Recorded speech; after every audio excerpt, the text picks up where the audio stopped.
Well, 2013 has been a big year. On the 18th of June this year, the Afghans officially took the lead for security. And since then, we've been in support. And what's been really great to see is that the Afghans have taken the fight to the enemy, and they've proven themselves to be a thoroughly resilient, capable and competent organisation. We've got a year left now until British combat troops leave Afghanistan, along with all of their kit and equipment. How is that drawdown process going, and would you say that we're on track?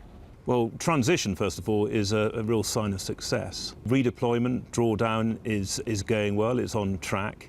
And next year is going to be busy finishing that all off. But as far as I'm concerned, yeah, we're on track.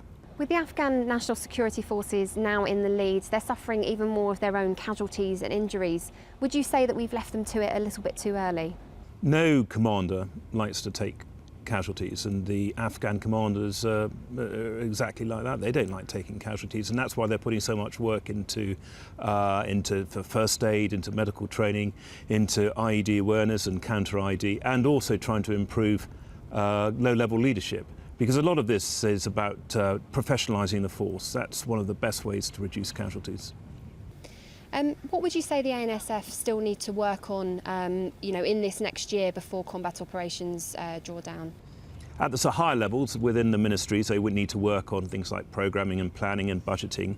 But at the tactical level, it's things like command and control, leadership, sustainment and combined arms integration. That's working together as an effective force. And we're going to be doing that next year with all our advisors, working with them to professionalise it. Do you think then that within that year they will kind of be okay for us to kind of, for combat operation here to formally end? Do you think they'll be in a good position? Well, I think by the end of 2014, by the end of next year, the Afghan National Security Forces will be able to effect full security transition. They will be responsible for security across the country. There is a concern that as smaller British bases close across Helmand, that Camp Bastion itself will become more of a focus for insurgents.